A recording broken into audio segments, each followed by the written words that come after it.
जरा सोचिए, क्या सच में ताकतवर इंसान अपनी ताकत गिनाता है या वो इंसान गिनाता है जिसे खुद पर भरोसा नहीं होता। आज हम श्रीमद् भगवत गीता के एक ऐसे श्लोक पर हैं जहां एक राजा, एक महायोद्धा पूरी सेना होने के बाद भी डर के कारण नाम गिनाने लगता है। इस वीडियो में श्रीमद् भगवत गीता का पहले अध्याय का 8वां श्लोक के बारे में अच्छे से डिस्कस करेंगे। तो सीधी बात, नो बकवास, चलो इस वीडियो को स्टार्ट करते हैं। हरे कृष्णा, हरि बोल। श्रीमद् भगवत गीता पढ़ने से पहले हम एक मंत्र का उच्चारण करेंगे।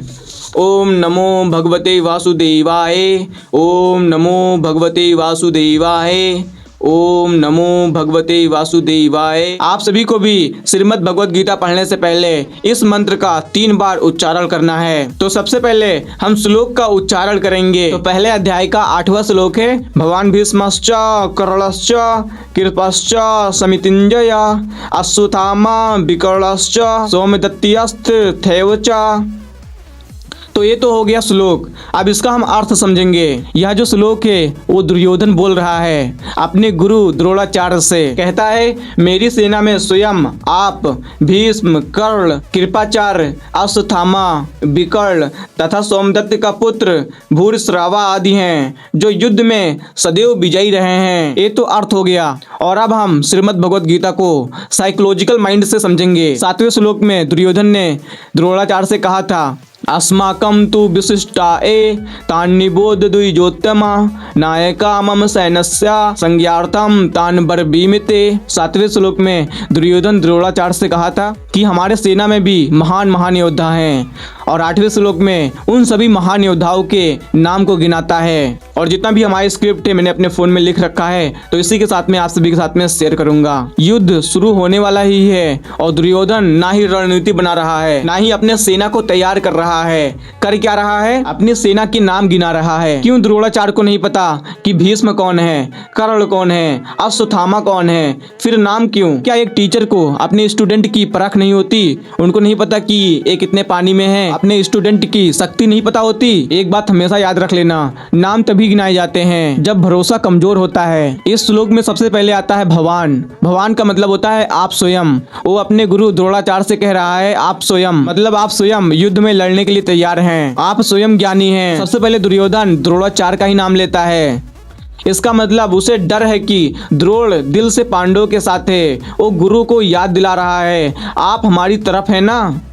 मतलब वो प्रश्न कर रहा है कि आप मेरे तरफ है ना। तो जो द्रोणाचार्य होते हैं वो धृतराष्ट्र दुर्योधन की तरफ से ही लड़ते हैं। आजकल रियल लाइफ से अगर इसको रिलेट करें तो जो बॉस होता है वो बोलता है आप मेरे टीम के पिलर हो। मतलब जो बॉस है वो अंदर से डरा हुआ है। जब बॉस ही अंदर से डरा हुआ है तो युद्ध लड़ने से पहले ही हार चुके हैं। और अब श्लोक में आता है भीष्म। जो भीष्म है उनकी क्वालिटी की बात करें, धर्म जानते हैं, पांडवों से प्रेम करते हैं लेकिन कसम से बंधे हैं। दुर्योधन जानता है भीष्म शरीर से साथ है लेकिन आत्मा से नहीं। यही सबसे खतरनाक स्थिति होती है।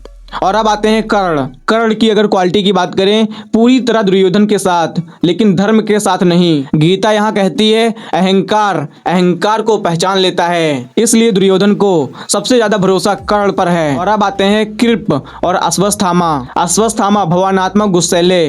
गीता चेतावनी देती है जब अच्छे लोग चुप रहते हैं और गुस्से वाले को ताकत मिलती है तब विनाश तय होता है। जो अश्वत्थामा थे उनका नाम अश्वत्थामा क्यों पड़ा? अश्व का मतलब होता है घोड़ा। जब उनका जन्म हुआ था तो वो अश्व की तरह मतलब घोड़े की तरह आवाज किए थे, तभी से उनका नाम अश्वत्थामा हो गया था। और जो अश्वत्थामा थे वो द्रोणाचार्य के पुत्र थे और जो कृपि थी वो द्रोणाचार्य की पत्नी थी, मतलब अश्वत्थामा की माता। और सबसे इम्पोर्टेंट बात, जो अश्वत्थामा है उनकी आत्मा आज भी भटक रही है। काफी सारी जगहों पर उनको देखा गया है। और जो अश्वत्थामा थे उन्हें भगवान शिव का अंश माना जाता था और जिनके माथे पर मणि रहती थी, जिनको कोई नहीं मार सकता था। लेकिन कुरुक्षेत्र के अंत में पांडवों के अश्वत्थामा नामक हाथी के मारे जाने की सूचना पर विश्वास कर अश्वत्थामा ने छल से पांडवों के पुत्रों का वध कर दिया। जो पांडवों के पुत्र थे उनका वध अश्वत्थामा ने कर दिया, जिसके फलस्वरूप श्री कृष्ण ने उन्हें पृथ्वी पर भटकने और चिरकाल तक कष्ट सहने का श्राप दिया था और वे आज भी जीवित माने जाते हैं।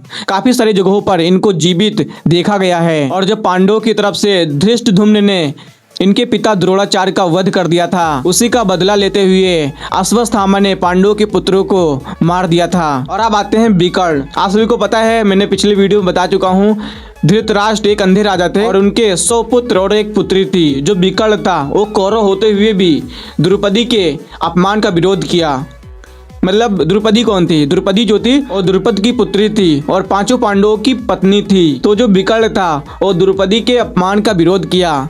मतलब युद्ध नहीं होना चाहिए, एक गलत है। दुर्योधन तुम गलत रास्ते पे जा रहे हो, विकर्ण बता रहा था।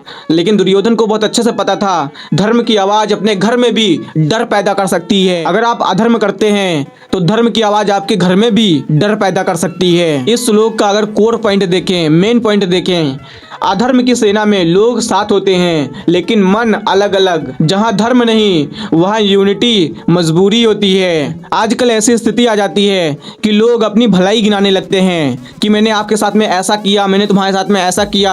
अधर्म के मार्ग पर ले जाने के लिए अपनी भलाई गिनाने लगते हैं, अपनी अच्छाइयाँ गिनाने लगते हैं कि मैंने तुम्हारे साथ में क्या क्या किया, लेकिन तुम ये नहीं कर सकते। तो इसी तरह से दुर्योधन ने सभी को करके और इस युद्ध को लड़ा और 5 पांडवों से युद्ध को हार गया। सबसे आखिरी और सबसे कड़वा सच, जब भी तुम खुद को जस्टिफाई करते हो, नाम गिनाते हो, कंपैरिजन करते हो, उसी पर दुर्योधन तुम्हारे अंदर बोल रहा होता है। तो दुर्योधन की भाषा आज से ही खत्म कर दो। तो अब इस श्लोक को एक लाइन में समझ लेते हैं। जो नाम लेकर साबित करे कि लोग उसके साथ हैं, वही अंदर से सबसे अकेला होता है। लेकिन अगर आप इस वीडियो को नहीं देखें तो आप इस श्लोक को नहीं समझ पाएंगे।